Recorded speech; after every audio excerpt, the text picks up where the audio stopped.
fueron a pedir desdeñable de Mauricio Macri, que fue legislador en el 2007, digo, no es una persona ajena a la construcción política de esta provincia, o sea, tampoco... Son las caras nuevas que muestran. Claro, decir que en el peronismo había mucha droga. Digo esto porque me parece que hay que tener cuidado que en la discusión partidaria no se tiene que colar la oposición, ¿no? Entiendo que además José Manuel Cano está desesperado por poder constituir un frente adentro de sus pasos, que ya te voy a contar. Bueno. Tengo para darte un dato. Hubo una reunión motivada por el mismo José Cano, con todos los intendentes radicales, donde Cano le dijo, vamos muchachos, no le vamos a dar al Faro que es peronista, tenemos que nosotros estar juntos. Ah, ¿y qué le dijeron? Bueno, ¿me lo cuentan en el transcurso del programa?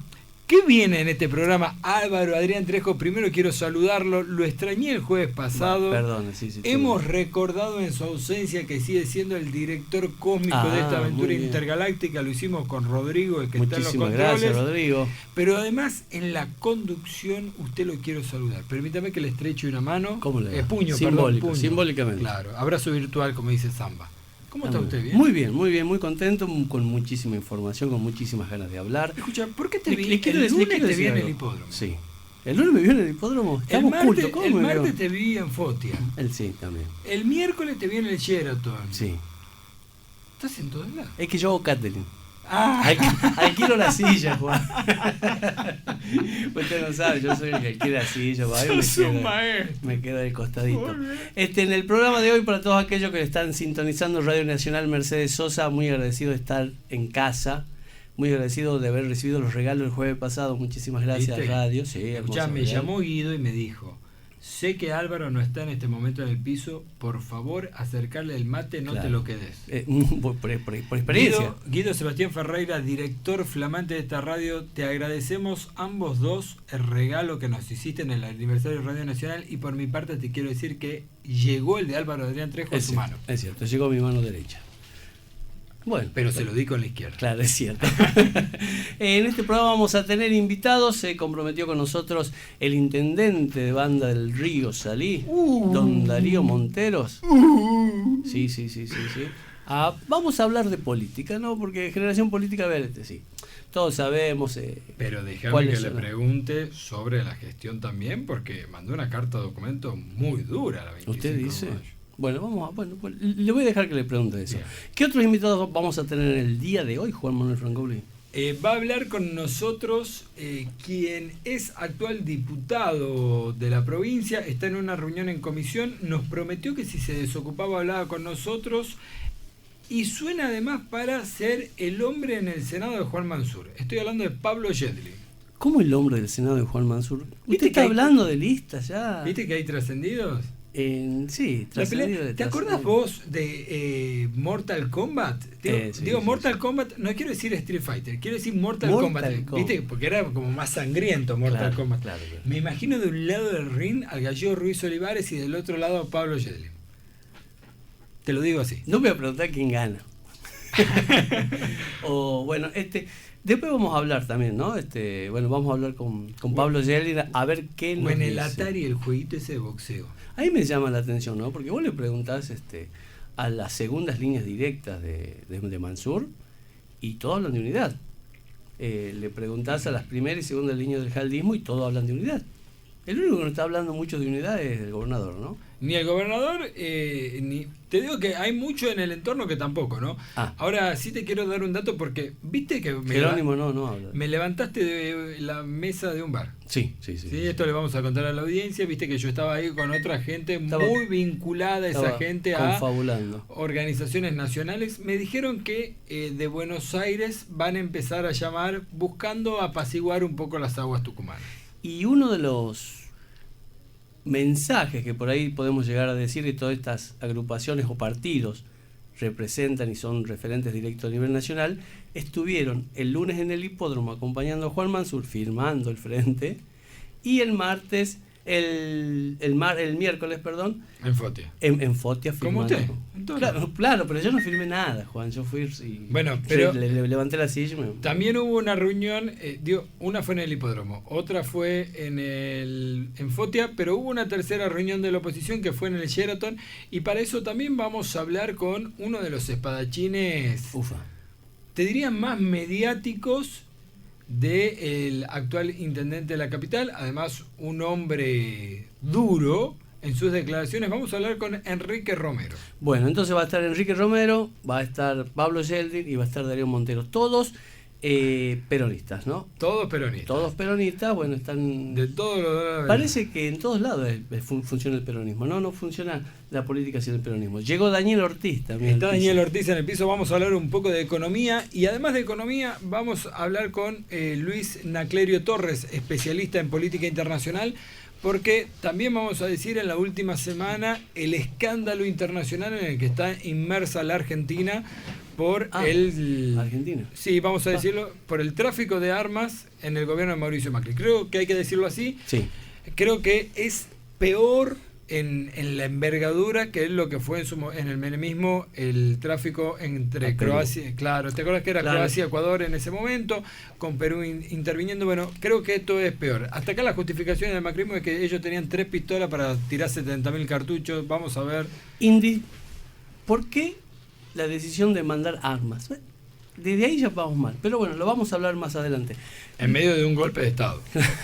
Los invitamos a escuchar la muy buena música de Generación Política acá en Radio Nacional Mercedes Sosa, y volvemos con el programa de lleno.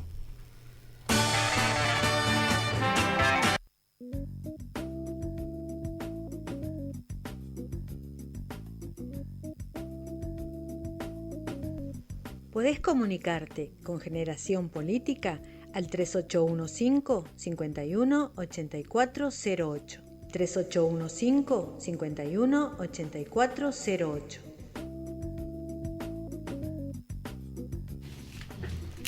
Sabemos todos que se han largado las PASO y Generación Política no puede estar ajeno a eso. No, nos vamos a presentar nosotros también.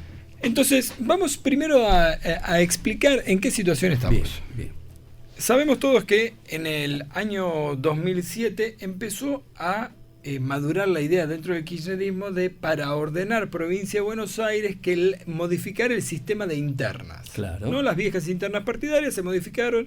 En ese momento Néstor Carlos Kirchner, presidente de la Nación y presidente del Partido Justicialista todavía en ese momento, dijo, bueno, un gran ordenador serían unas internas, pero que sean abiertas y obligatorias. O sea, no solamente los afiliados, eso le permitía al kirchnerismo en ese momento discutir con el PJ bonaerense, con los varones del conurbano, en algunos lugares en las listas. Yo voy a hacerle un paréntesis a esa modalidad de participación obligatoria y que no tenía que estar regida por un padrón electoral. O sea, yo puedo estar afiliado o no, claro, a la figura o al partido que representa a Néstor Kirchner y podría ir a votarlo. ¿Por qué? Porque me gustaba Néstor Kirchner. Y esa es la posibilidad en que se amplió democráticamente la participación social también. No solamente votaban los afiliados de internas, sino que todos aquellos que teníamos un corazón cerca de una postura política podíamos hacerlo sin estar afiliados. Así es. Simultáneo para que no haya... Claro. Y simultáneo para que los opositores no jueguen en la interna de los otros partidos. Era un poco armar ese panorama, ¿no? Algunos dicen que esto benefició más a la oposición porque además te va marcando tendencia. Digo, las PASO terminan siendo un termómetro ordenador para las generales, sobre todo para un país como la Argentina, que es bastante binario en la construcción política, claro, ¿no? Nosotros somos River Boca, San Martín Atlético, Argentina Brasil. Bueno, en política somos peronistas y antiperonistas. ¿Y acá en Tucumán también?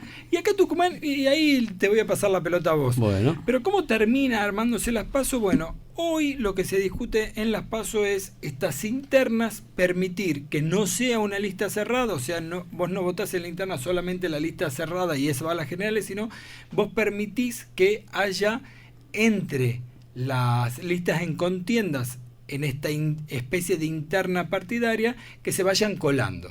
Supongamos, por ejemplo, ¿sí?, que Juan Mansur y Osvaldo Jaldo, dentro del Frente de Todos en Tucumán, cada uno presente una opción electoral. Bien, Mansur presenta 2 senadores y 2 diputados, Jaldo presenta 2 senadores y 2 diputados. Por ejemplo, entonces vos decís, bueno, si gana la lista de Mansur, ¿va completa? No, en principio hoy no. Lo que sucedería es, a partir de determinado piso que se calcula, hay una mezcla entre Leysa, Peña y Dont, depende si es senado o diputado. Claro.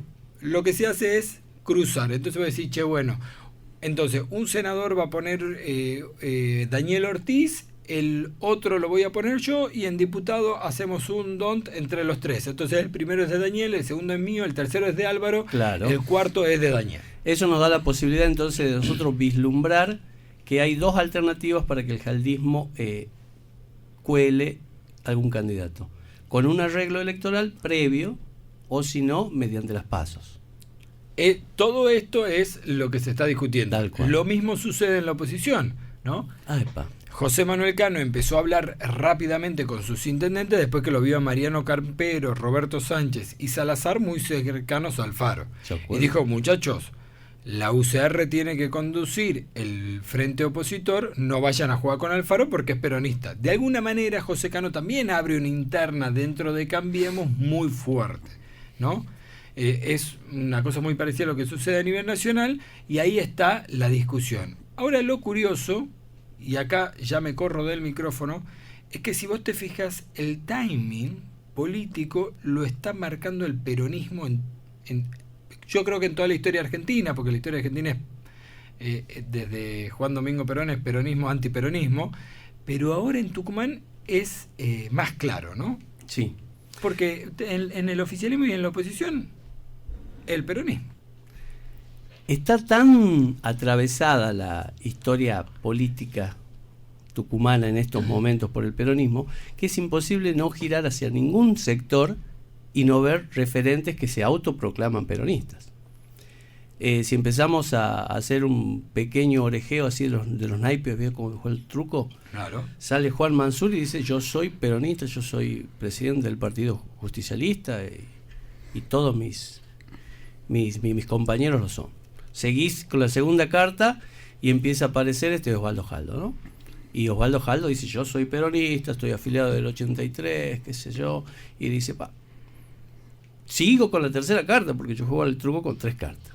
Y en la tercera que me aparece la oposición, sale Germán Alfaro y decir, yo soy más peronista que todos, porque el peronismo no se lo promulga, sino que se lo detenta. Y empezás a decir, a ver, las 3 grandes figuras políticas que puede llegar a tener en estos momentos el tucumano, responden directamente al peronismo. Luego podemos saltar al hijo del innombrable, ¿verdad? A Ricardo. Y Ricardo, acusado y señalado por el dedo, la historia periodística y legislativa que tiene también le dan cuenta que acompañó al peronismo en muchísimas leyes importantes y muchísimas decisiones también cuando fue concejal, y sigue atravesando el peronismo, ¿no? Así que el peronismo empieza a atravesar y queda ese reducto que es la oposición muy radical acá en Tucumán, que es Silvia Elía, algunos intendentes como mencionaba Juan Manuel y José Cano, que no aspiran a luchar el poder real, sino que siempre están tratando de morder esas migajas que va dejando el peronismo. Es decir, que ni siquiera son una propuesta, porque no se les escucha ninguna propuesta, no son oposición porque no les cabe el sallo de oposición, porque realmente están ahí por una suerte de supervivencia, no porque hayan conseguido oponerse a algún lado, y el peronismo sigue manejando la política de la provincia, mientras ellos por el sistema DON, el sistema electoral vigente, pueden colar alguito, pero no son una construcción política. Es decir, que en Tucumán toda la política que está pasando en este momento es peronista. Lo curioso en este escenario, además de todo lo que decís, que soy capaz de suscribir todo, es que además en los 3 armados peronistas se ha dicho ya, y muchas de esas cosas se ha dicho a viva voz, que esta es el inicio de una carrera, que es la carrera 2023. Sí, yo lo escuché. Entonces, además vos ves que en los 3 armados, tanto oficialistas como opositor, el peronismo empieza a hacer un cruce de llamadas, ¿no? Claro. Entonces vos tenés una foto que me parece que ha pasado por debajo y que nadie ha notado, de Alfaro, Germán con el Tano Alfaro de vuelta, como teniendo un puente. Vamos a recordar que además la familia del Tano Alfaro está en la legislatura laburando con Osvaldo Jaldo. Tenés un Kelodip que está en el PAMI, como cabeza del PAMI si se quiere, bajo la conducción política de Juan Mansur, pero su gente sigue estando en la legislatura, ¿no? Entonces también van tendiendo puentes en organismos nacionales de ambos lados. Mansur y Jaldo en un tibio saludo el 9 de julio, no hablando entre sí, pero sí hablando a través de interpósitas personas, los intendentes acá jugando. Digo, empieza a armarse una serie de correderas de idas y vueltas que tienen que ver con la sucesión del 23, foto en la que no se ve un antiperonista todavía, por lo menos. Es la parte en la cual nuestra editorial finaliza, el decir que en el 2023, al estar el peronismo atravesando toda esta nueva escena política electoral hacia el 2023, es imposible que la oposición, que ya hablamos de quién fue la oposición, ¿no?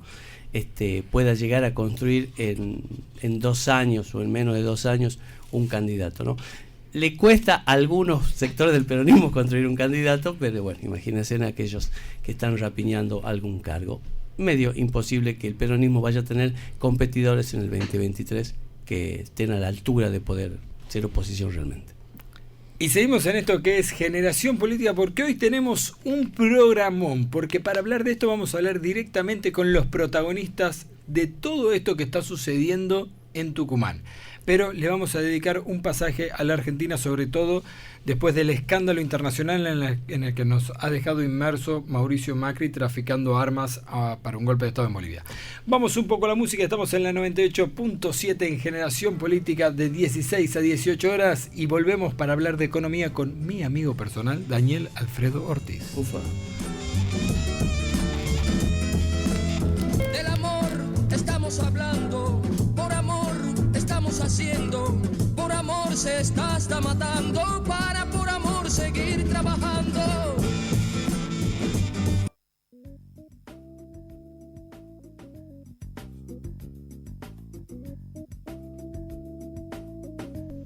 Podés comunicarte con Generación Política al 3815-518408.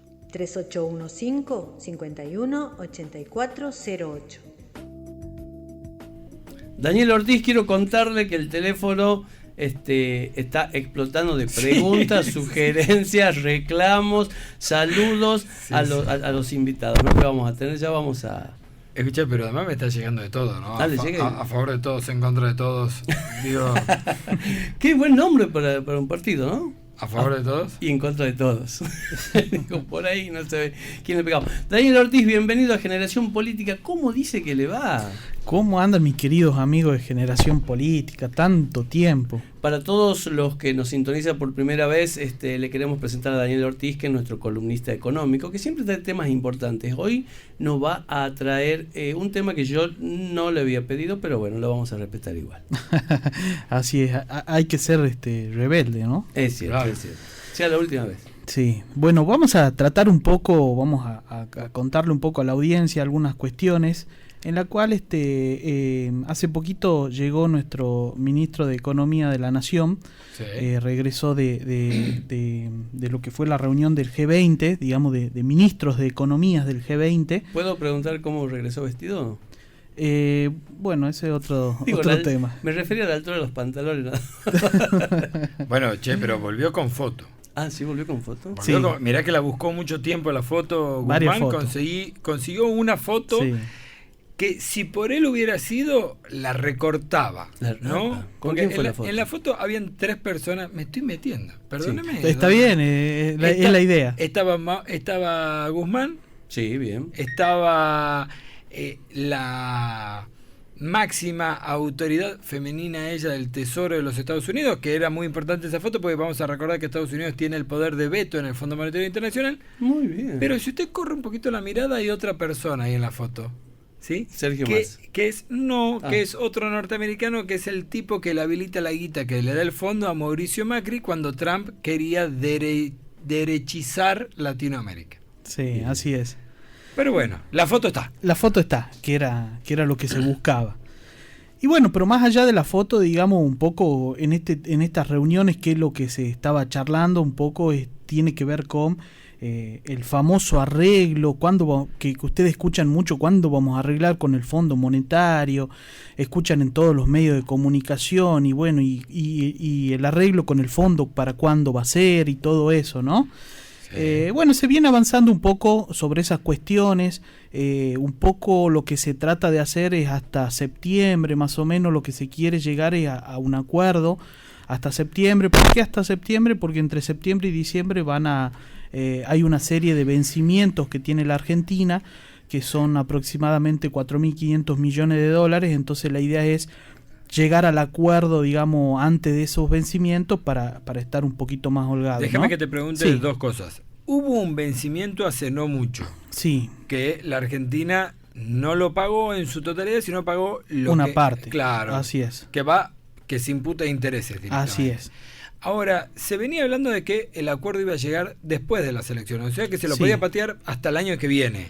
Así es. ¿Por qué cambia la estrategia del gobierno nacional en medio de una campaña? Digo, parece que han acelerado ahora el ritmo. Sí, bueno, hay muchas cuestiones, digamos, no hay una simple respuesta, digamos, del por qué acelerar la negociación, ¿no?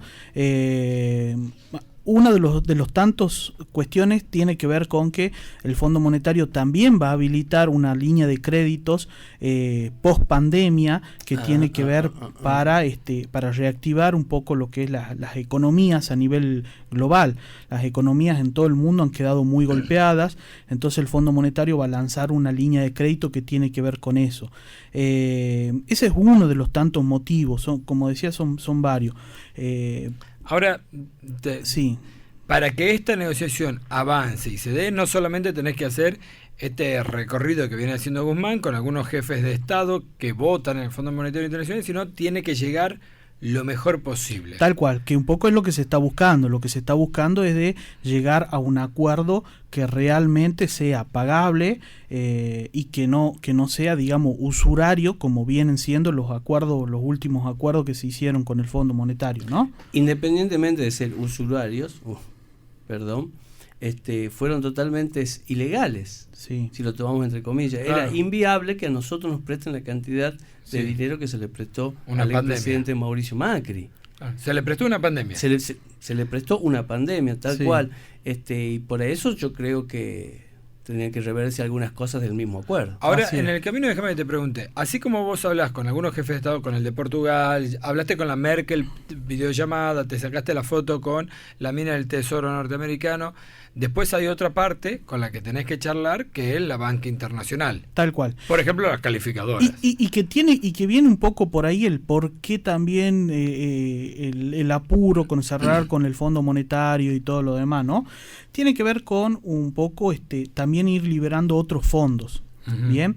A ver. También habrán escuchado muchas veces en los medios de comunicación que se dice, no, la Argentina cayó porque la calificadora tal lo bajó, ahora lo subió, a los 3 días lo baja de nuevo y lo el tienen riesgo así. País, por ejemplo. Exacto. Entonces, calificadora. Exacto. Entonces te suben y te bajan, ¿viste? Todo el tiempo.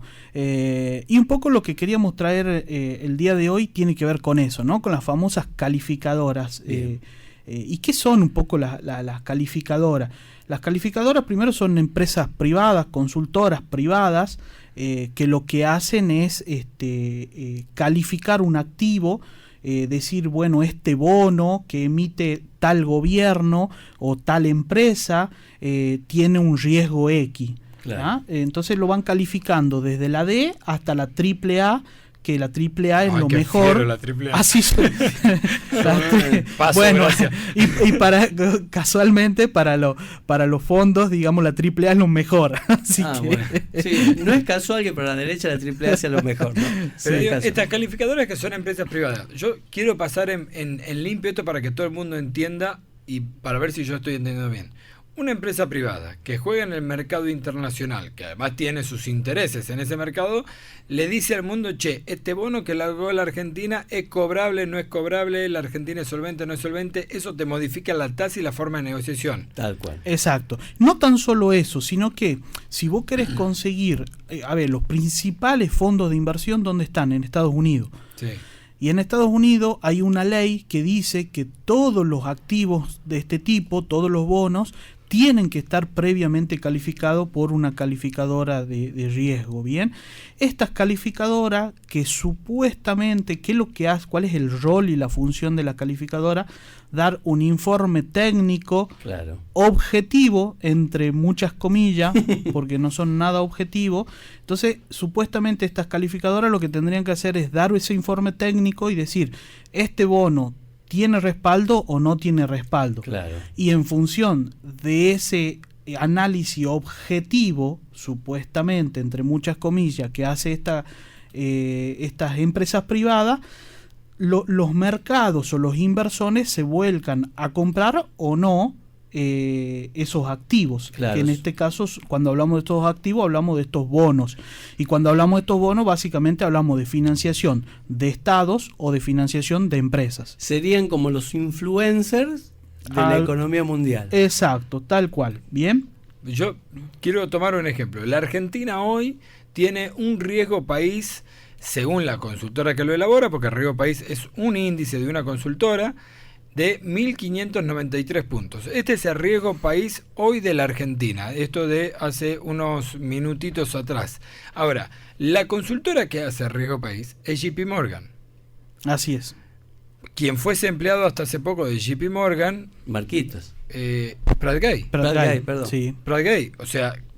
Quiero decir, las consultoras no solamente juegan en el mercado financiero, sino tienen una intencionalidad política. Tal cual. ¿No? Yo me pregunto hasta qué punto uno puede confiar en estas consultoras y no ser parte de estas consultoras de, por ejemplo, un golpe blando. Exacto. Y, por ejemplo, estas consultoras fueron las que dieron el ok a los miles y millones de bonos basura que se generaron en Estados Unidos en el 2008, que provocaron la famosa burbuja inmobiliaria. Esa burbuja, le tiro un dato, dejó a 30 millones de personas sin empleo. Esa famosa burbuja. Entonces, cuando empezaron a preguntarle a los directores de estas consultoras, ellos ¿en qué se resguardaban? Decían, lo nuestro es simplemente una opinión. Claro. Entonces, ellos se limitan solamente a dar una opinión, no corren riesgo de nada. Le paso otro dato. Uno de los principales directores de una de estas famosas empresas de riesgo ganó 1.500 millones de dólares en solo un año. 1.500 millones de dólares en un año. Lo que tenemos que devolver de intereses. Así es, en un año ganó una persona. Bien, yo pregunto, por ejemplo, porque sigo en una esta... persona, dijo, ¿no? Digo, a ver, la más difundida, o por lo menos la que más... La más conocida acá entre nosotros. Es el riesgo país, ¿no? Sí. Perú, en este momento todavía no termina de oficializar presidente. Si me preguntas a mí, me corre rápido, ya le vamos a preguntar a un experto en política internacional. Para mí se orquesta un golpe en Perú frente al presidente electo no reconocido, que es Castillo. Pero en medio de ese quilombo político, donde todavía no está reconocido Castillo, donde la elección, el cierre del comicio no está firmado, Perú tiene un riesgo de país de 133 puntos. Uh-huh. O sea que está más... Y Venezuela, y Venezuela, que ha atravesado procesos democráticos y que hoy tiene una estabilidad democrática, te puede gustar o no la que tiene, pero la tiene 26.237 riesgo país. Claro. Así es. Entonces, estas calificadoras, ¿qué es lo que hacen?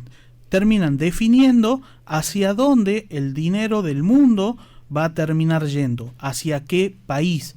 ¿Por qué? Porque esos países en donde estas calificadoras califican, valga la redundancia, puede ser para bonos, repito, bonos para el Estado o bonos para las empresas, porque también hay empresas privadas que generan obligaciones negociables que la venden en el mercado global y que también tienen que estar calificadas para poder obtener dinero y para poder crecer.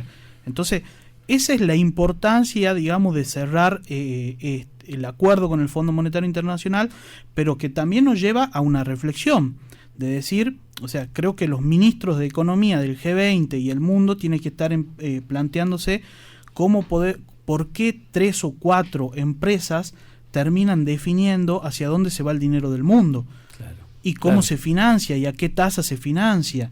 Entonces, creo que nos merecemos una discusión en ese sentido a nivel global, y en donde creo que el BRICS también tiene que empezar a jugar un papel importante, en donde empezar a generar empezar a generar fuentes de financiamientos que salgan por otro lado. Claro, ¿qué es el BRIC, Daniel? El BRIC básicamente es un grupo de países en donde está Brasil, Rusia, India, China, que tienen un peso importante, digamos, en lo que es su PBI y en su mercado, claro, en donde realmente también pueden jugar un papel clave en el financiamiento de las economías globales, claro, ya sea de los países o de las empresas. Sí, sí. Y a nosotros, a nivel interno o a nivel local o a nivel Argentina, nos lleva a la reflexión de lo que venimos planteando siempre.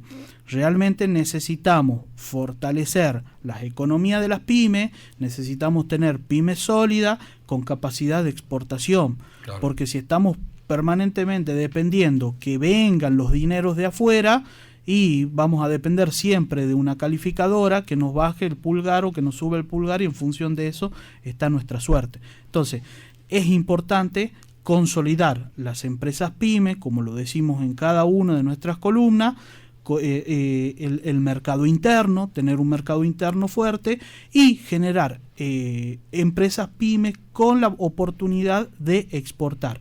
Y en donde también tenemos que empezar a mirar el turismo como una gran generadora de ingresos de divisa. Es importante que entendamos eso. El turismo es una oportunidad que tenemos para traer dólares, para traer divisas de otras partes. Yo recomiendo para todos nuestros oyentes, cuando estén aburridos, entren, yo lo estoy viendo en la página de Ámbito Financiero, pero lo pueden ver en cualquier página, cómo el Riesgo País va acompañando los procesos electorales en la Argentina. Vas a ver que viene subiendo este año con el gobierno peronista. Ahora con Mauricio Macri, el Riesgo País parece bastante planchado. A ver si nos juegan las consultoras.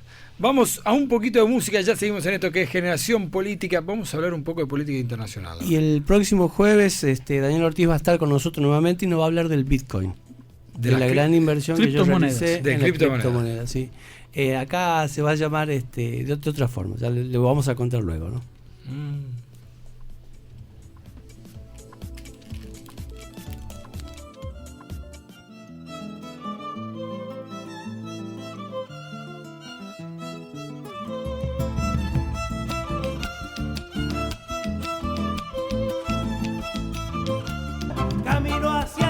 Para curar las heridas, una herida sola. ¿Quiere que cante yo o siga cantando, Garnick? Le aviso a la audiencia que voy caminando porque usted mandó al aire. Sí, mándele al aire porque tengo una gran noticia para contarle a todos. ¿Usted conoce Loma de Tafí, Daniel Ortiz? Conozco, sí. Bueno, va a tener su propio teatro. Qué lindo. Qué bueno. Claro, inaugura mañana a las 21 horas, nos invitó a todo el equipo de Generación Política a que participemos del brindis de inauguración, ¿vio? Vamos a estar hablando con su protagonista, Manuel Torres Garabat, en breve. Decíamos al inicio del programa y lo anunciábamos, Argentina en medio de un nuevo escándalo internacional, ¿no? Para los más memoriosos... Cuba, es cierto, la dictadura de Cuba la estamos sufriendo nosotros. ¿No? Cuba es una república socialista, ya vamos a hablar, eso es una discusión... No es como Palestina, no.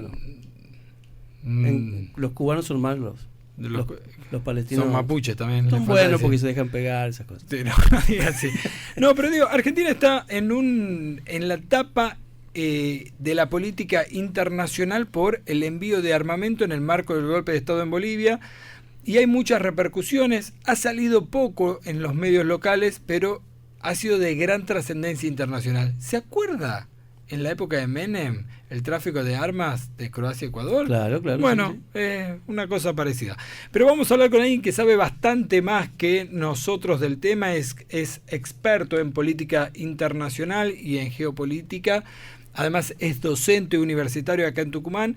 Estamos en comunicación telefónica con Luis Cristiano Naclerio Torres. ¿Cómo estás, Luis? Un gusto saludarte desde acá, Generación Política.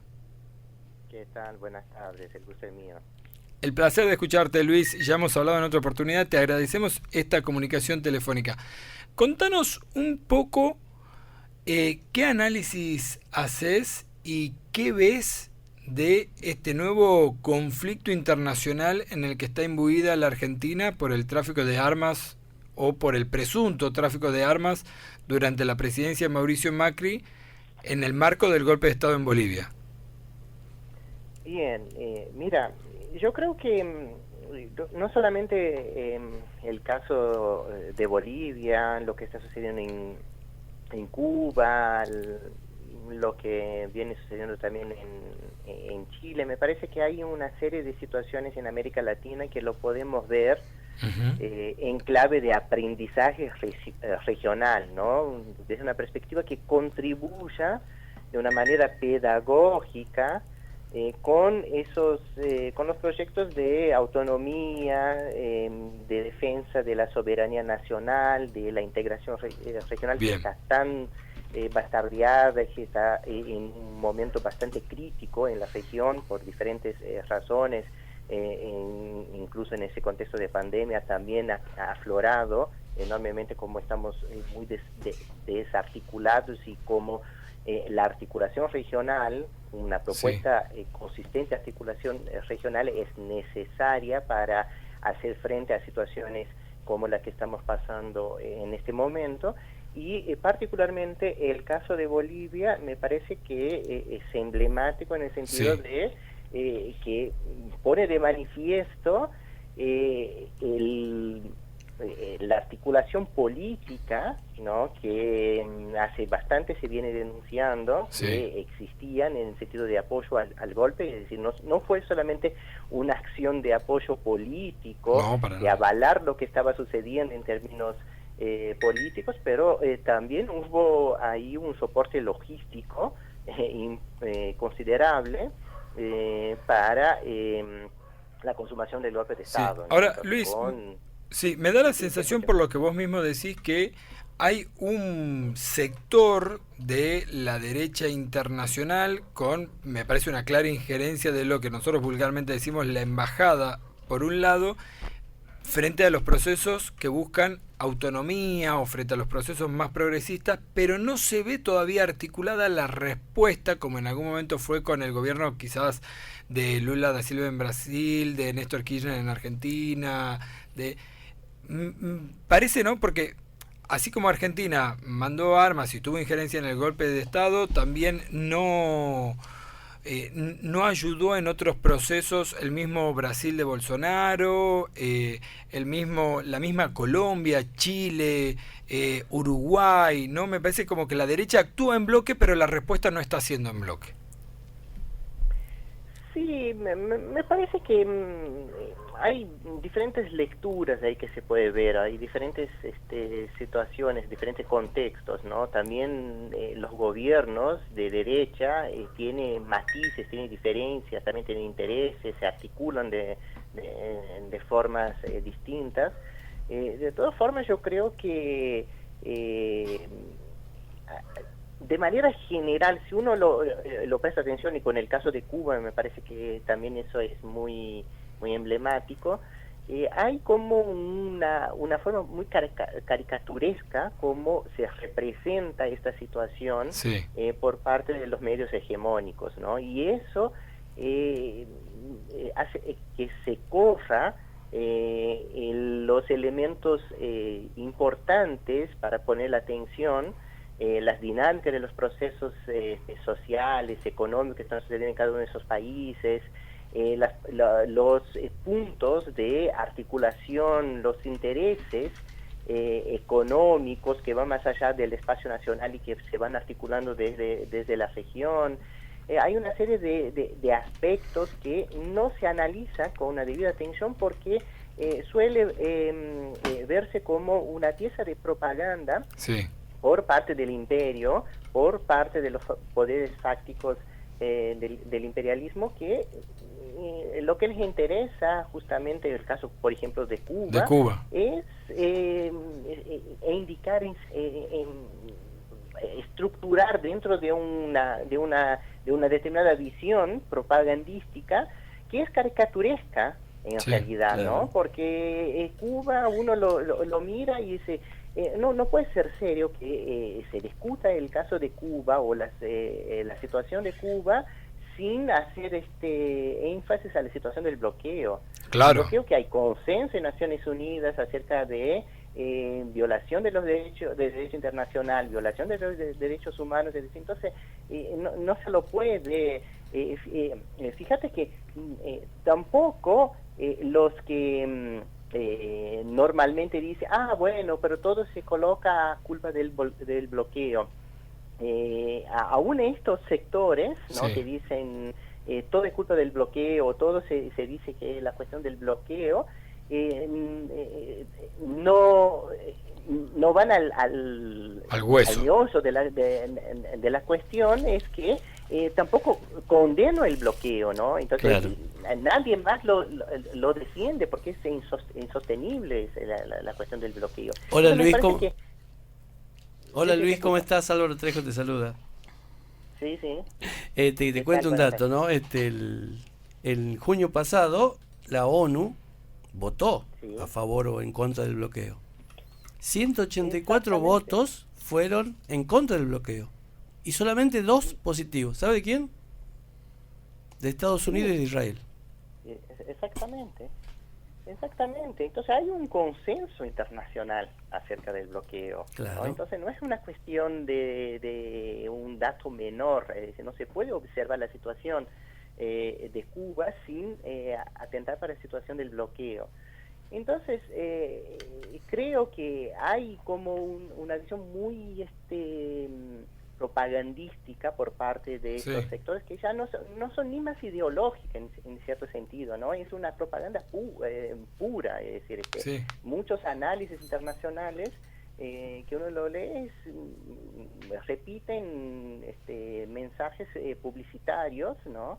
Entonces me parece que eso es lo difícil de correr de esa situación y tratar de observar las dinámicas del proceso. Por eso digo la necesidad de buscarlo, analizarlo desde un clave de aprendizaje para nuestros procesos regionales en la búsqueda de autonomía, de nuestra soberanía, y no caer en esa trampa de esas imágenes caricaturescas, Luis, que no explican lo que está sucediendo. Sí, Luis, te hago una pregunta, hago mía las palabras de un politólogo argentino, Abelardo Ramos, que dijo: América Latina no es un conjunto de naciones pobres, sino es pobre por ser un conjunto de naciones, ¿no?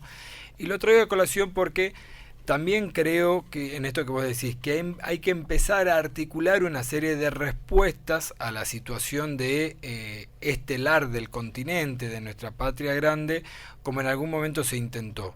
En ese marco te pregunto por los procesos que están viviendo otras repúblicas hermanas de América Latina. El caso de Perú me parece un caso al que hay que prestarle atención, donde Castillo no termina de ser reconocido. La respuesta de la sociedad colombiana, de la chilena. Entiendo que Lula para los próximos comicios presidenciales tiene varios cuerpos de ventaja. Me pregunto si ahí no hay que empezar a buscar la esperanza del continente, ¿no? No, desde luego. Yo creo que tenemos que estar muy atentos a una serie de situaciones que se están dando en América Latina. Yo creo que la situación en Cuba hay que seguirla de cerca. Me parece que por lo que representa Cuba en términos de la lucha antiimperialista, por lo icónico. Exactamente. Yo creo que por otro lado hay que tratar de entender esas dinámicas de los propios cambios que se están produciendo hacia el interior de Cuba. Entonces hay que seguir con atención, y hay otros procesos en Sudamérica como el chileno, el peruano, la situación en Colombia, la situación en Brasil, que es una situación crítica, ¿no? Con una situación, con un estado pandémico que ha dejado tierra arrasada en el país. y no está, y aún, como bien dices, Lula aventaja en las encuestas, no sabemos qué va a quedar de Brasil hasta allá. Claro, hasta que llegue Lula. Exactamente, y sobre todo porque hace poco ha sido privatizado la Eletrobras, la mayor empresa de generadora de energía eléctrica de América Latina. Sí.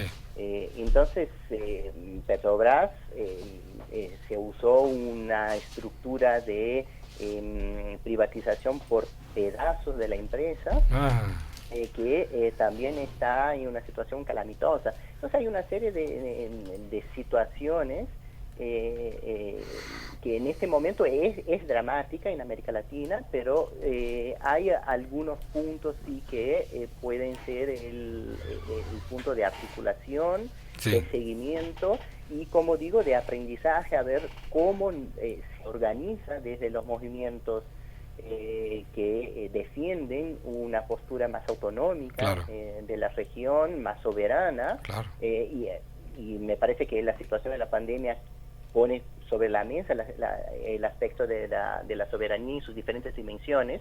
La soberanía no es solamente una declaración política, sino que se expresa en otras dimensiones económicas, sociales, sanitarias. Nosotros estamos en una situación dramática también porque tenemos una dependencia sanitaria de insumos y que en la región tremenda, ¿no? Entonces creo que hay una serie de situaciones y de países puntualmente que merece la pena seguir de cerca desde esa perspectiva de observar cuáles son los puntos de contacto, cómo se van construyendo de manera regional, ¿no? esa respuesta, que en definitiva se articula en los estados nacionales, pero que tiene que tener su contraparte, su articulación en la región, ¿no? Porque me parece que la situación de América Latina es la posibilidad de articular lo nacional, los proyectos nacionales desde una perspectiva regional, ¿no? Sí.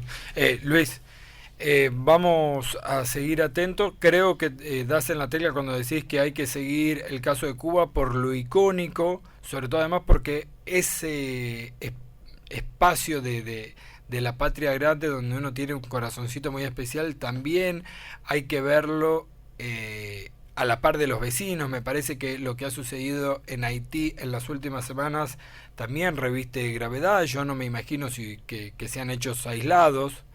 No es que me quiera poner en complot, pero que maten al presidente de Haití, a la primera dama en la calle, y que una semana después el feroz ataque a Cuba, que en la región además vamos a decir, Cuba es el que mejor indicadores sociales tiene de ese conjunto de repúblicas hermanas, ¿no? Entre Haití, República Dominicana, Jamaica, Cuba está lejos mejor que todos en los índices sociales.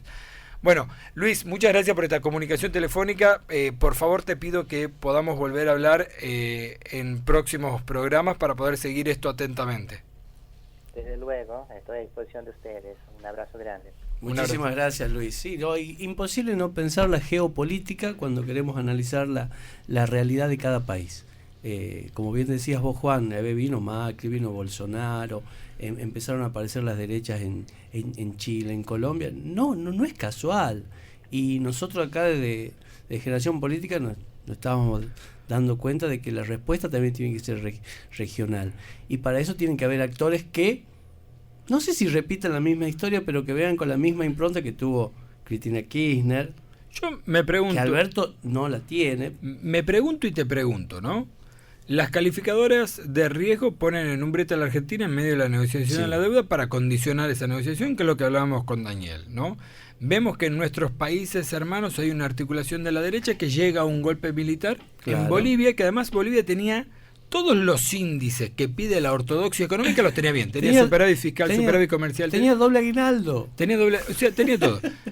Ahora, la oposición en Argentina ya empieza a hablar de la dictadura kirchnerista si ganan las elecciones en noviembre. O sea, estamos a 7 diputados de ser Argenzuela. Yo me pregunto, si la elección nacional para el Frente de Todos es realmente buena como se espera, ¿sí?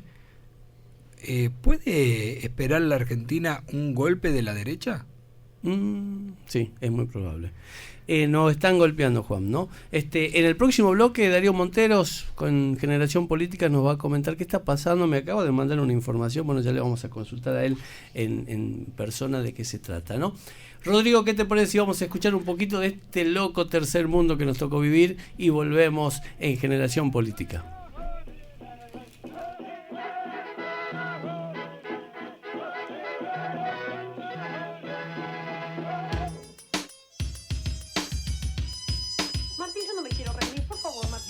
No, basta de caprichos. Te vistes y vas a tu casa.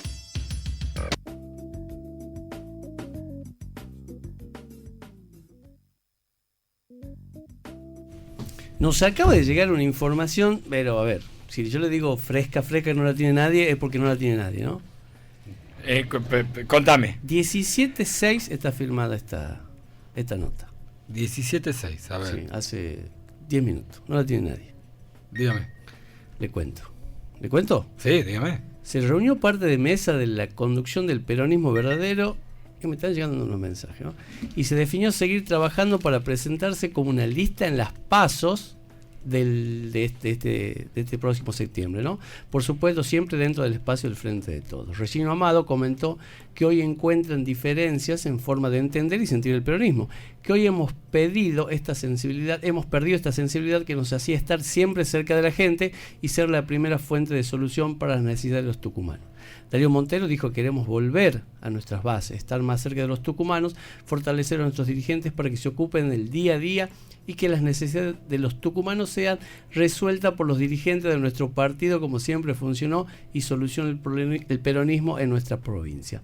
En la reunión se definió los candidatos a esta lista interna dentro del Frente de Todos. Espere. Los tengo ahí, los candidatos. Bueno, déjenmelo picando ahí, porque Generación Política la semana pasada tiró algunos nombres, ¿no? Sí. Me parece que le pegamos a un par. A ver, según la información que nos llega, pero calientísima, ¿no? De ahí de la mesa, nos dice que Juan Antonio el Gallego Ruiz Olivares sería senador. Candidato primer senador. Lo habíamos anticipado en Generación Política. Y Gladys Medina como candidata a diputada nacional también en primer término. Bien. El jaldismo acaba de definir la lista que va a presentar en las PASOs en los próximos septiembre. Si no hay unidad, se esperan algunos tubazos de Buenos Aires a ver qué sucede. Pero decíamos... ¿Quiere que le diga quién estuvo en la reunión? No, espere, porque tengo al aire... Quiero hablar con un amigo y un compañero, además un amigo muy querido por mi familia, debo decir, por mi padre sobre todo. Quiero hablar con él porque además, decíamos en el editorial, hay una discusión alrededor del peronismo para la política tucumana, ¿no? Porque desde los oficialismos y desde la oposición se para el peronismo.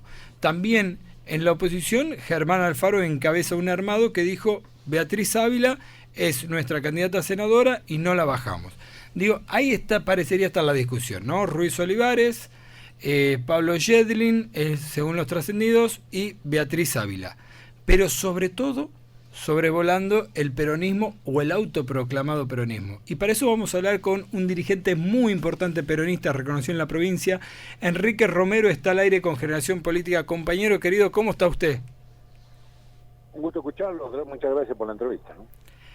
Primero preguntarte cuál es tu primera impresión en esta discusión que se abre en el marco electoral, donde hay figuras del peronismo, o por lo menos autoproclamadas peronismo, en todos lados, ¿no? Es como que Tucumán está atravesado por el peronismo y la discusión pasa por ahí, ¿o no?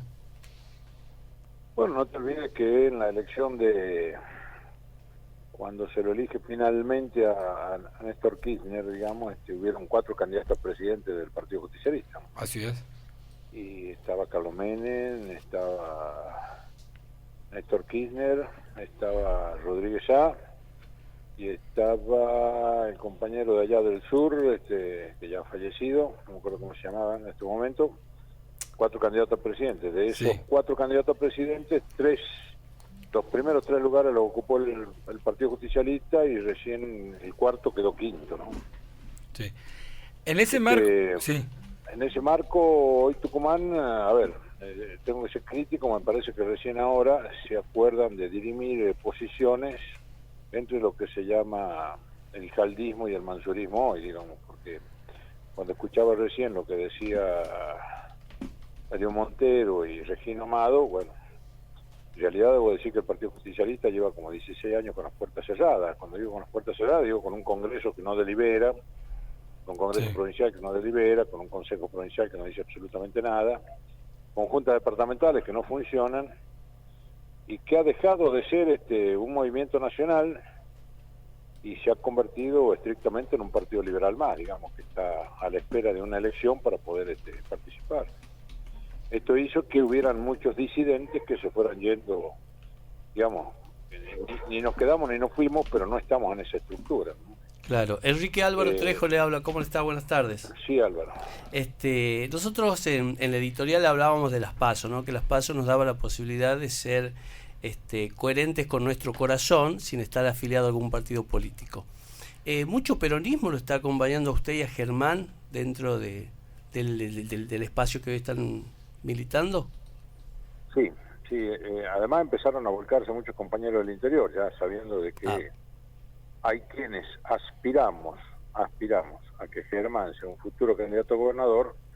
Muchos compañeros del interior, lamento decírselo, que están cansados del trío Alperovi, Mansur, Jaldo, digamos, están empezando a despegar y están hablando concretamente con Germán Alfaro para empezar a trabajar en disidencia, digamos, no siendo peronistas, pero obviamente en disidencia. Ahora, en ese marco yo pregunto, nadie puede discutirle peronismo a nadie, mucho menos a figuras emblemáticas como vos. En este momento no. ¿No te sentís más cerca en algún punto de abrir una puerta de diálogo con el jaldismo o con algún sector del mansurismo, si se quiere, que con el PRO o con los radicales? No seríamos coherentes, digamos, desde el punto de vista de lo que hemos venido diciendo, de quienes hoy tienen la responsabilidad de gobernar casi durante 16 años, 20 años la provincia. Y vos fijate y decime cuál es la obra de infraestructura para el desarrollo integral de Tucumán que se haya hecho en esta gestión. Digamos, entonces, cuando vos ves esa ausencia de obras públicas que recién ahora parecen haber despertado con algunos proyectos, con un banco de proyectos para traer obras a Tucumán, bueno, digo recién ahora, pero a ver, saca el edificio de la legislatura, Lomas de Tafí, que ya estaba diagramado y terreno comprado con los planos hechos y todo lo demás, cuando asume Alperovich. A ver, la nueva ruta 38, que es un desastre porque tiene solamente 2 andariveles, la ruta más cara del mundo y la que más todavía no se termina de construir, lleva como 20 años sin que se pueda terminar de construir.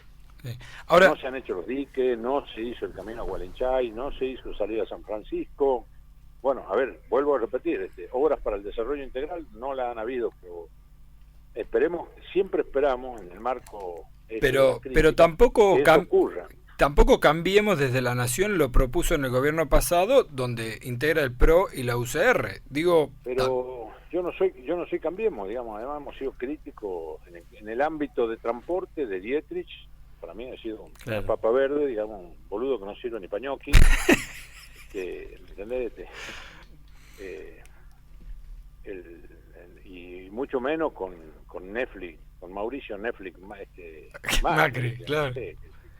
Boludo que se acuesta, un presidente de la nación que se acuesta a las 7 de la tarde a ver televisión hasta el otro día a las 7 de la mañana, le pasó el mundo por encima, no sé si me entendés. No, lógico. Germán, perdón, fue un acto fallido. Enrique, ¿qué van a hacer en estas elecciones? ¿Cuáles van a ser los candidatos? ¿Se están visionando ya los candidatos que va a presentar aparte de Beatriz? Va a haber una interna en La Paso, digamos, una lista, digamos, de algún modo, el horcón de una de las listas va a ser Germán Alfaro y aparentemente el otro horcón intentan constituirlo, a ver, con un radicalismo, claro. Sí. un radicalismo que está atomizado, porque si vos observás las reuniones de Alfaro, ahí está Valdés, está Salazar, los está Romano Norri, Albarracini, los Romano Norri, bien.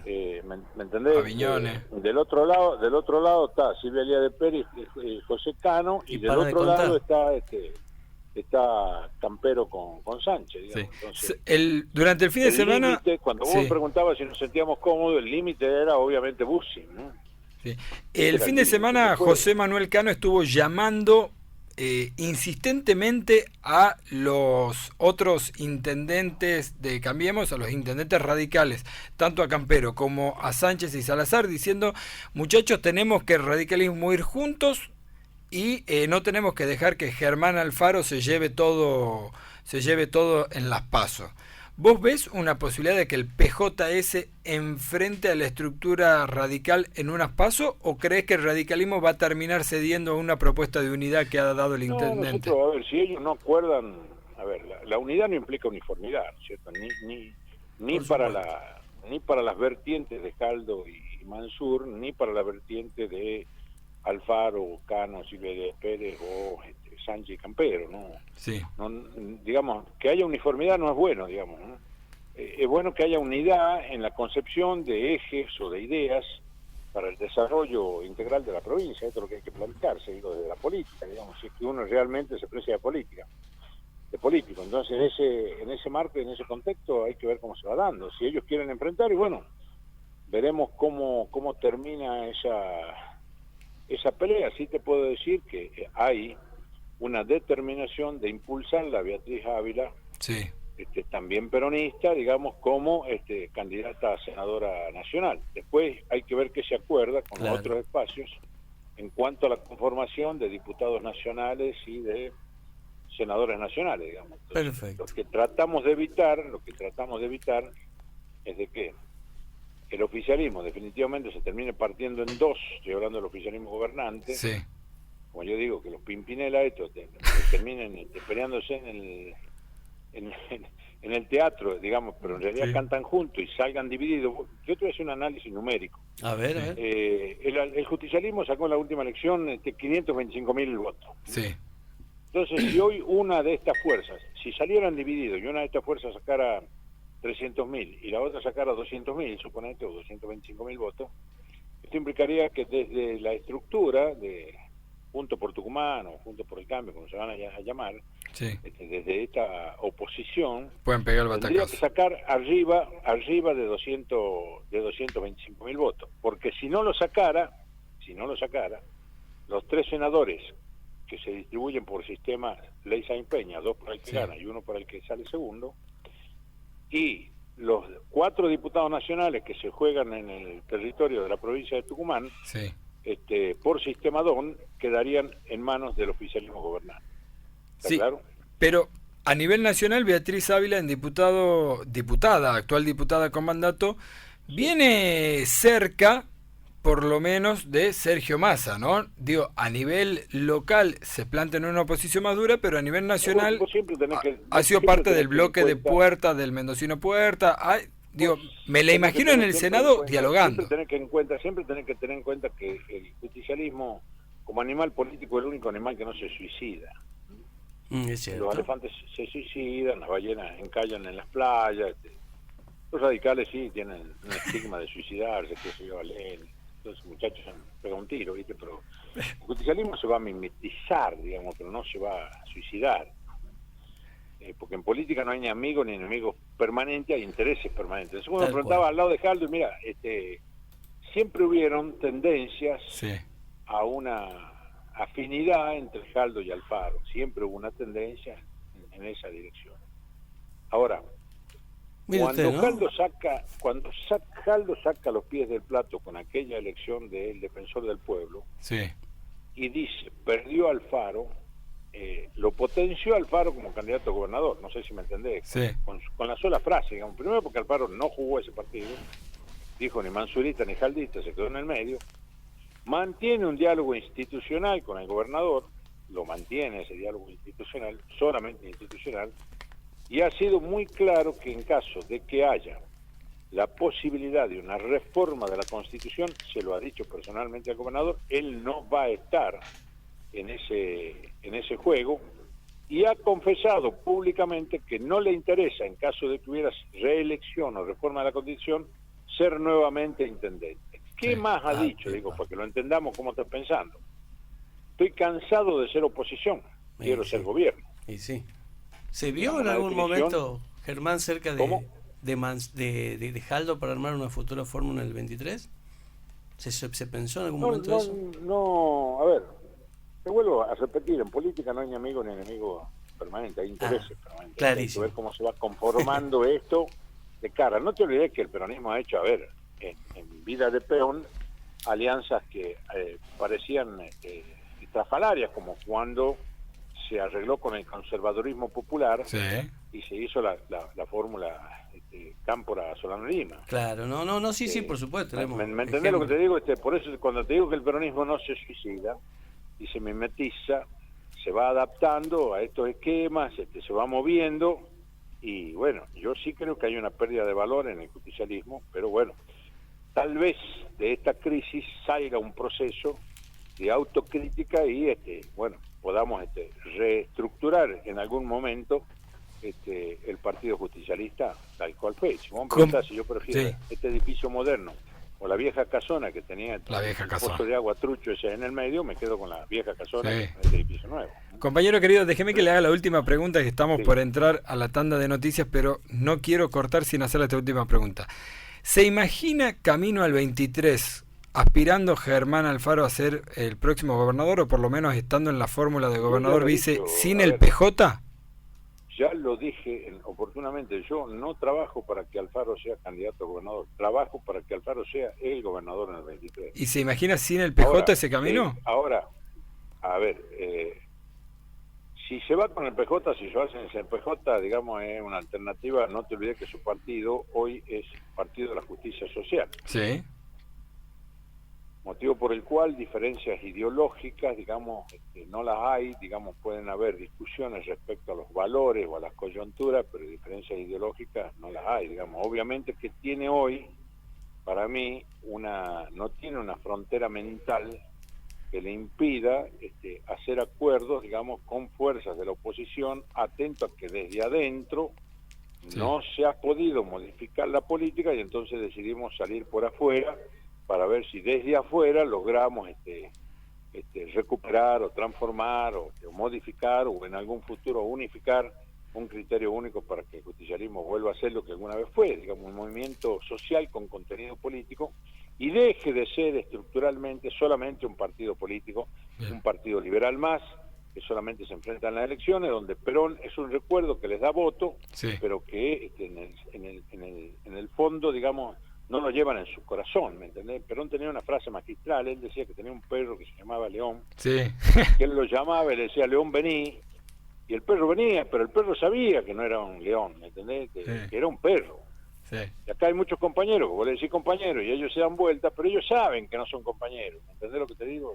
Son otra cosa, digamos, pero esto hay que tenerlo claro, porque el peronismo, históricamente, cuando se sumó Forja, cuando se sumó el hijo del secretario de Julio Argentino Roca, cuando Perón le ofreció a Sabatini la presidencia de la República en el 45 con tal de incorporarlo, el cordobés con tal de incorporarlo, y la Unión Cívica Radical le prohibió que así sea, digamos, a ver, cuando le ofreció a Balbín la presidencia de la República, ya en su lecho convaleciente de premuerte, digamos, y Balbín no se animó, digamos, a tomar ese emprendimiento, esa empresa, que hubiese sido el mismo método con el cual se lo puso a Duhalde después de que se va en helicóptero de la Rúa, y que tuvimos 5 presidentes de la República en 5 días, en 6 días.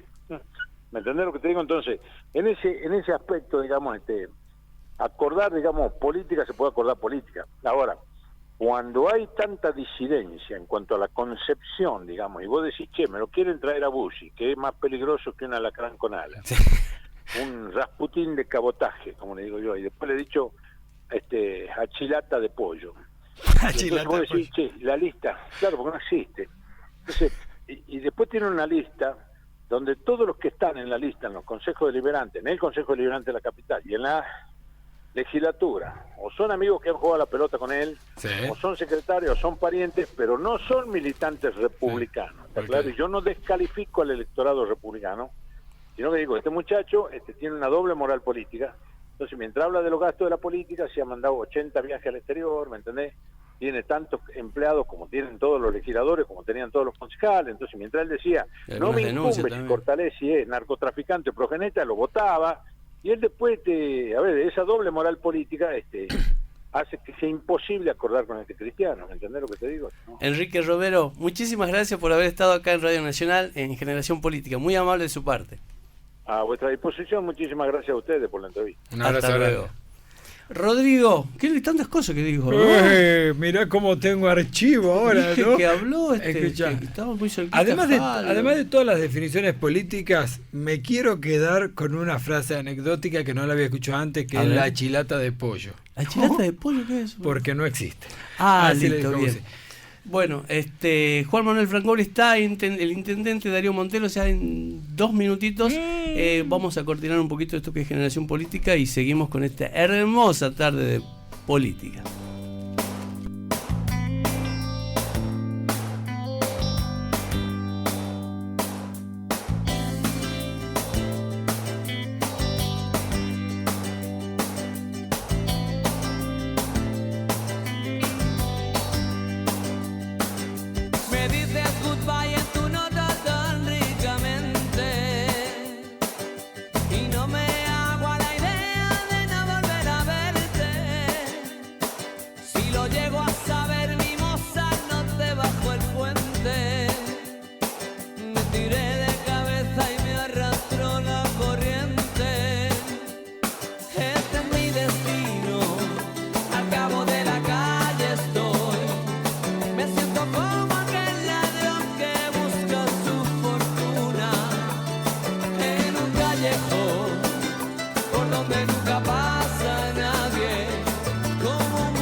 Se la trae Generación Política hoy, ¿eh? Hablábamos con Luis Naclerio Cristiano Torres desde Brasil, experto en geopolítica internacional. Después hablamos con Enrique Romero, ya en una clave local. Fuertes declaraciones de Enrique Romero, ¿no? Románticas, diría, ¿no? Él le dijo, yo soy peronista, estoy cerca de lo que pensamos los peronistas, pero... No cerró puertas de diálogo. Me parece que hay una serie de titulares ahí que hay que rescatar. Bueno, a ver. Germán, si quiere ser, tiene que ser dentro del peronismo, no puede ser por fuera. Bueno, lo que dijo Enrique Romero es, Germán tiene un partido que es PJS, no es tan distinto a PJ, siempre se puede hablar.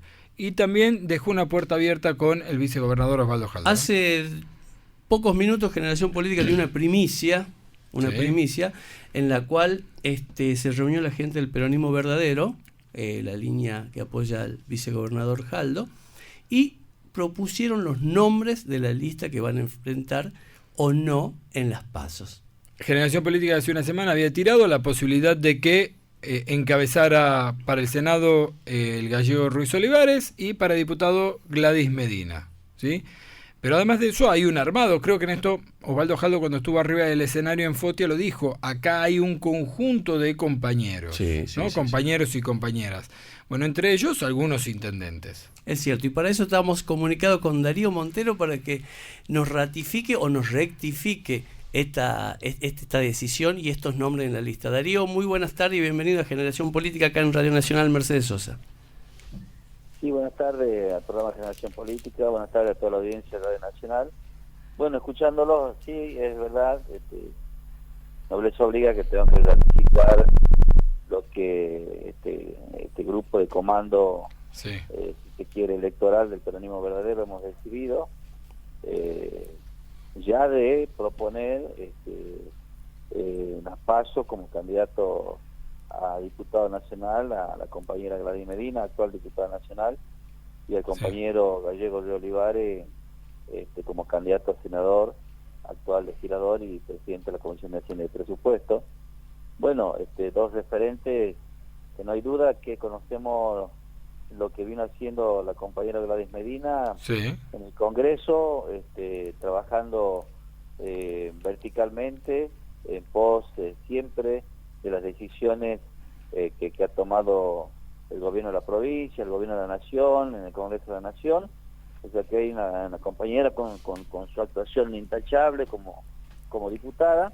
Sí. Y bueno, y todos conocemos lo que hoy representa el compañero Río Olivares en lo que es su función como legislador, todas las funciones electivas que ha tenido, el acople más votado después del oficialismo en la sección electoral oeste, y bueno, y por supuesto una danza de nombres que ahora estamos evaluando, y que hay mucho, por suerte nuestra, hay muchos referentes y dirigentes natos del peronismo. Sí. No estamos buscando ninguna ficha de afiliación para afiliarlo y ponerlo como candidato, sino que sobran los años de militancia para ponerlo. Así que bueno, son muchos los nombres para secundar, tanto a Gallego de Olivares como a Gladys Medina, así que bueno, no vamos a dar el tiempo necesario, pero si hoy ya está definido de quiénes van a encabezar la lista del peronismo verdadero en caso de que no haya unidad, va a ser Gladys Medina y Gallego de Olivares. Yo me pongo a pensar, compañero Monteros, ¿no? Gallego de Olivares, Gladys Medina, dos militantes reconocidos en función y sobre todo en territorio. Y del lado de Mansur, dos sanitaristas, Rosana Chala y Yeldin. Hay una gran diferencia política del pensamiento de la construcción, valga la redundancia, política para nuestra provincia. Yo diría más que hay una gran diferencia ideológica, ¿no? Bueno, Gabriel Yeldin, Pablo Yeldin no hace mucho que se afilió al peronismo y la doctora Chala no es afiliada, más allá de mi respeto como profesionales, pero acá estamos hablando de política.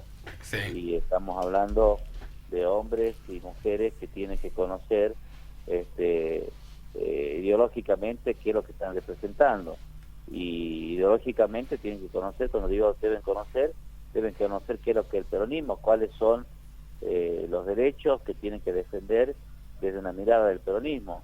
No hay duda de que estos compañeros saben que la prioridad para defender son las necesidades básicas que necesita la gente, estar a la par de la gente más humilde, así que bueno, por eso la ideología es lo más importante, que son los preceptos que nos dejó Perón y Eva Perón.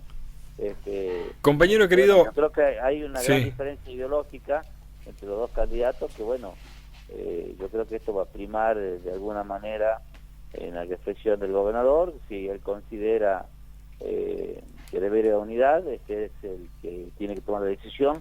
Por eso ayer el vicegobernador en la conferencia de prensa lo decía: nosotros buscamos la unidad, ahora si se quiebra la unidad del peronismo tiene nombre y apellido, ¿no?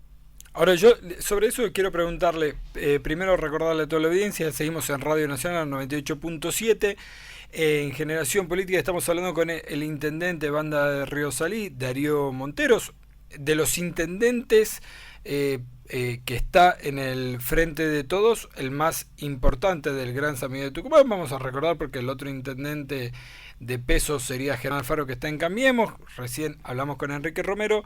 Déjeme que le pregunte, intendente Juan Manuel Frangulis, le habla, un gusto saludarlo. Le quiero preguntar si hay alguna posibilidad de abrir un puente de diálogo todavía y de unidad dentro del peronismo. Y si no es así, le dejo planteada una segunda pregunta.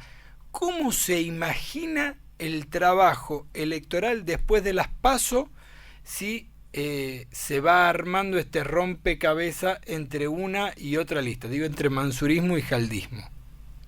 Bueno, yo creo que esta instancia electoral de las PASO es primera vez que se está dando en este caso en el peronismo y también en la oposición que vemos que está un poco dividida.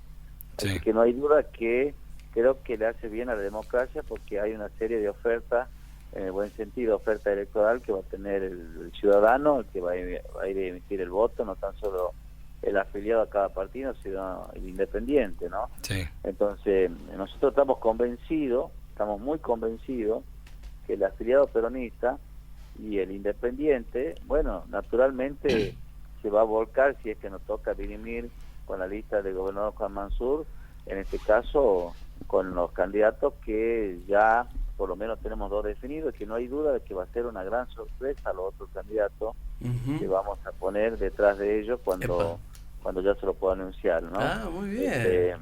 O sea que ya hay algo pensado. Espero que sea primicia también de Generación Política, ¿no? Bueno, por ahí si lo invitamos a ustedes a generar este espacio que tiene un futuro enorme y donde lo que nosotros buscamos, sobre todas las cosas, es el bienestar de los tucumanos, ¿no? Porque esta pelea que hoy está teniendo, y que voy a dar una intimidad que no lo dije en ningún lado. Sí. La última vez que yo estuve con el gobernador hace 20 días, más de 20 días, llevé un mensaje del vicegobernador al gobernador. Sí. El vicegobernador quería tener un diálogo con él. Y bueno, el gobernador se negó. O sea que acá quien se pone inflexible, y que en política no sirve esto, porque no es una cuestión caprichosa personal. Acá el gobernador ha sido elegido para gobernar a todos los tucumanos y el vicegobernador de la misma manera. Sí. Entonces tiene que primar la madurez.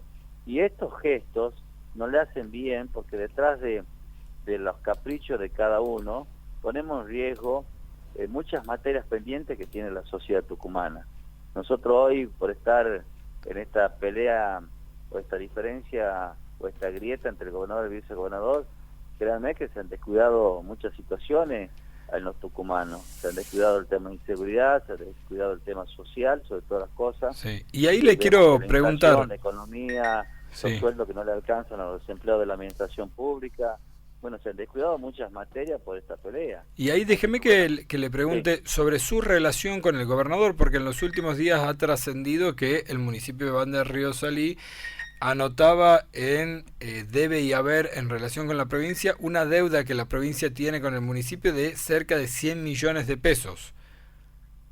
Sí, para ser más concreto, ya estamos rondando los 150 millones de pesos. Nosotros tenemos un acuerdo firmado con el gobierno de la provincia, que es el ex pacto social, que lo conoce, sí, claro, lo conoce más por ese nombre, donde la provincia se ve obligada a transferir a los municipios, y está establecido en el artículo 141 de la Constitución Provincial, transferir los fondos necesarios para atender la planilla salarial, atender los servicios y las obligaciones de funcionamiento de los municipios, atender la obra pública, atender las actividades deportivas y culturales, y cosas que hoy por hoy únicamente lo que la provincia está girando al municipio de la Banda de Salí son los recursos de la planilla salarial.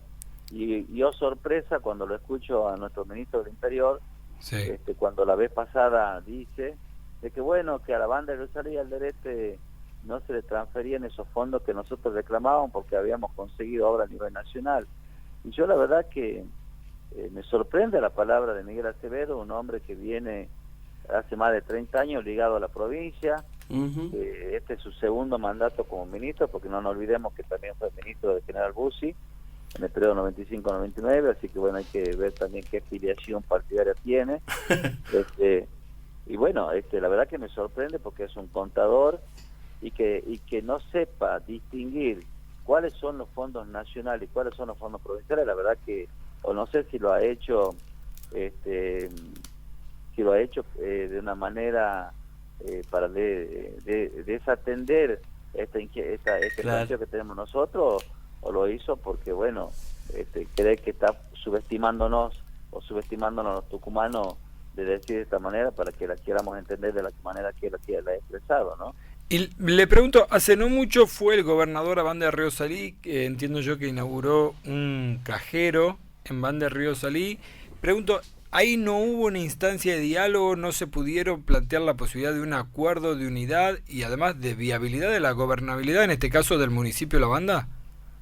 No pudimos por el marco, porque había mucha gente, la verdad que el sector de los concejales del gobernador, se habían movilizado gente, no pudimos. Yo vuelvo a reiterar, la última vez que estuve con el gobernador fue más de 20 días, un diálogo en el despacho de él, donde hablamos sobre los retachos de fondos, donde él me hizo algunas apreciaciones políticas que nada tienen que ver con lo institucional, porque si bien es cierto, yo hoy sigo dependiendo y debiéndome al gobierno de la provincia, al gobernador, que es del mismo espacio, pero también el gobernador tiene que saber que yo he sido electo en la ciudad de Banda de Usalí, donde represento ahí a más de 140.000 habitantes, y tengo que defender esos derechos que ellos tienen, los derechos de que tengamos buenos servicios, buenos funcionamientos, que tengamos el servicio de seguridad, que no es competencia del municipio, pero que lo mismo nosotros trabajamos muy fuerte en temas de seguridad,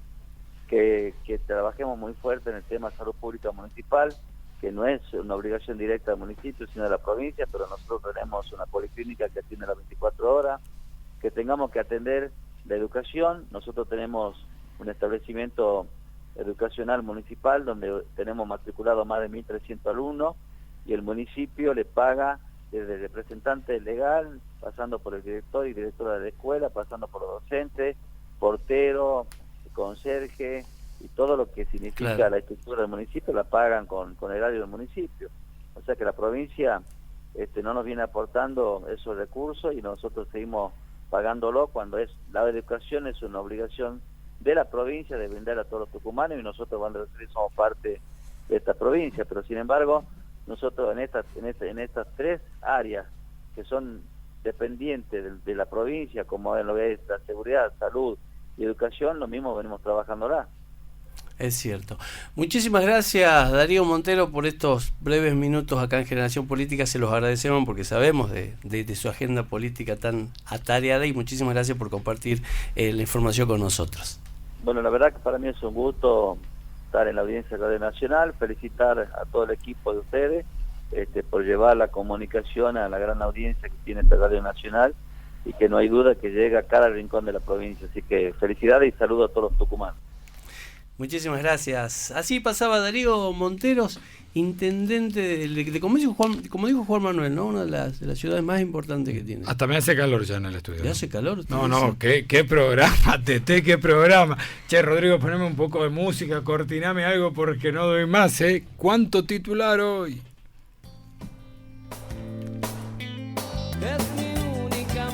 Y sigue Generación Política. Acabo de hablar con Pablo Yedlin. Se compromete a estar con nosotros el jueves que viene. El programa se nos ha ido de las manos, debo decirte. Sí. Le pedimos perdón a todos los invitados, que los tuvimos que hablar un poquito después, pero bueno. Sí, está en este momento Pablo Yedlin, sigue en reunión de comisión. Están discutiendo un proyecto que es de su autoría, que tiene que ver con el personal de la sanidad. Bien. Hemos quedado comprometidos para el jueves que viene. Lo vamos a tener al diputado nacional y parece precandidato a senador por el mansurismo, diría. Pero usted se imagina esa lista así, a ver. Mansur versus Río Olivares. No, es que el versus ya me suena muy distante el versus, ¿no? Yo creo que la posición que marcó hoy el peronismo verdadero, es decir, estos son mis candidatos, está diciendo, estos son los que quiero en la lista si hay unidad. Ahora, yo digo, ¿no? Y es una hermosa lista, le digo, ¿no? Claro, pero ¿sabes que hay que prestar atención ahí? Daniel lo tiene. A los cupos. Porque atendí que los dos ponen hombres en Senado y los dos ponen mujeres en diputados. La posibilidad de la unidad sería cruzar. Usted es un genio. Bueno, ¿sabe quién está también con una nueva genialidad para todos los tucumanos y sobre todo para la gente de Loma de Tafí? A ver, ¿quién está con nosotros ya al aire? Manuel Garabat, bienvenido a Generación Política. ¿Cómo le va, compañero? Muchísimas gracias por su invitación al programa. Cuéntenos en los pocos minutos que nos queda ya de Generación Política, ¿qué va a recibir toda la provincia y en Lomas de Tafí? Bueno, les queremos contar que nosotros mañana estamos inaugurando por fin nuestro teatro, el Teatro Torres Garabat, Juan Carlos Torres Garabat, en homenaje a mi viejo, un actor porteño que se radicó en Tucumán y hizo muchísimo por el teatro tucumano, en Lomas de Tafí. Contándoles un poco, bueno, queríamos hacer este teatro porque sentimos que la identidad de los pueblos se construye a partir del arte, como una de las expresiones de la cultura. Sí. Vos sacaste, sobre todo las naciones modernas. Vos, Manuel, desembolsillaste millones de pesos, y contrataste lo mejor de lo mejor, arquitectos, una empresa constructora. No, lo hemos hecho nosotros. Lo hicieron. Hubiera visto Manuel Garabat, el actor, colgado a 7 metros de capachero, pasando ladrillo, poniendo chapa. Recién me acabo de bajar, de poner los telones. Che, Manuel, déjame que te pregunte una cosa. En un momento muy particular de la Argentina, de América Latina, ni qué decir, después de la pandemia Macri y ahora en la pandemia COVID-19, sos un tipo que a la cultura tucumana le viene apostando. Todos recordarán ese gran domo gigante, esa carpa enorme que se llama el Teatro en la Luna, que es una apuesta, yo lo sé, tuya y de tu equipo, y ahora una nueva apuesta en Lomas de Tafí, que no viene siendo un lugar en términos políticos, por lo menos electorales, muy progre. Y seguís apostando. Y seguís apostando. Y seguís. ¿Cómo vivís eso? Y seguiremos apostando. Porque el otro día me preguntaban qué es ser hijo de un actor como Torres Garabat. Le decía eso. Es seguir apostando a la cultura, al desarrollo a través de la cultura, a la identidad nacional a través de la cultura, que no podemos quedarnos quietos, parados, esperando que ellos nos permitan hacer. Claro. Ir y hacer. En el 2015, cuando arrancamos la obra, con toda la experiencia del Teatro en la Luna, como vos bien lo decís, de un teatro itinerante, sentíamos que iba a pasar todo lo que después pasó. La degradación del Ministerio de Cultura, el atraso inaudito en la ayuda económica que se hace con subsidios a los artistas en general, porque yo lo puedo decir del Instituto Nacional del Teatro, pero sucedió en todos los órganos que apoyan la cultura. Pasamos de que cobrábamos entre los 6 y 8 meses un subsidio a que demoren 18, 20 meses. Entonces tuvimos que parar la obra en el 2016, pero no dejamos de sacar en cuotitas los materiales, Claro. todos los materiales. Cuando tuvimos todos los materiales, el año pasado, en el medio de ese despelote de la pandemia, nosotros veníamos ahorrando de las funciones que hacíamos, del domo que estuvo en el predio de desarrollo social, y pudimos guardar muchísimo del apoyo económico que ellos nos hicieron, y de todo lo que habíamos ahorrado, y además el Instituto Nacional del Teatro, con el cambio de gobierno, mágicamente y en 6 meses se puso al día de casi 2 años de atraso. O sea que la plata estaba. Claro. Había una decisión política de no aportar al desarrollo de la cultura o del teatro. Sí, Yo siempre digo que lo que combaten al teatro lo combaten porque nosotros proponemos en el escenario y jugamos con el público, convenimos en que hay otro mundo, en imaginarnos que ahí en la escena hay otro mundo, en imaginarnos que otro mundo es posible. Y cuando la gente se da cuenta que hay otro mundo posible, no va a dejar de hacer lo necesario para lograrlo.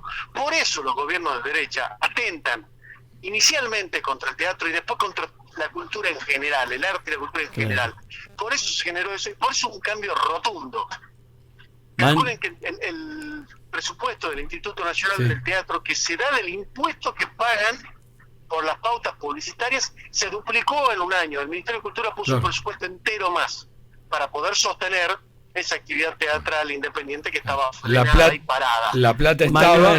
Manuel, nos quedamos con eso, ¿no? Con tu mensaje fuerte, que la cultura es política y que no podemos estar ajeno a eso.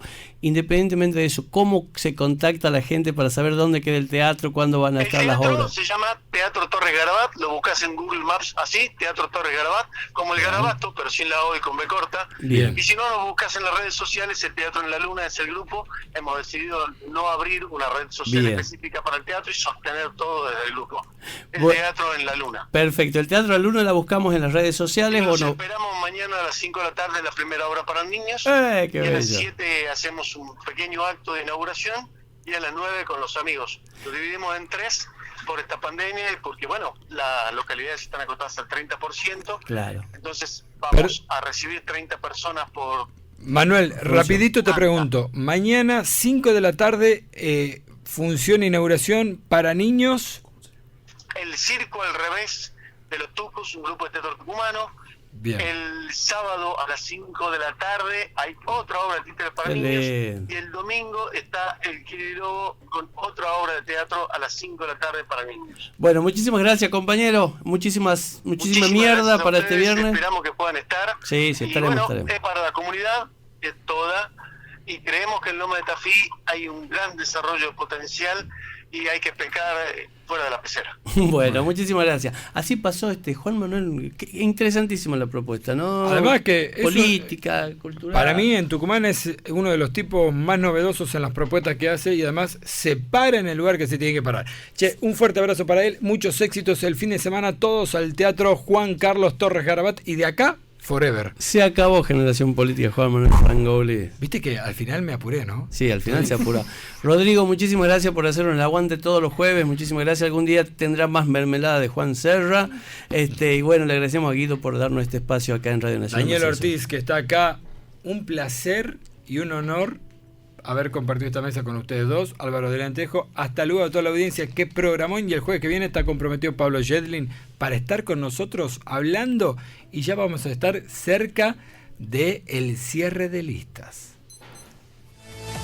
Hora 18 en todo el país.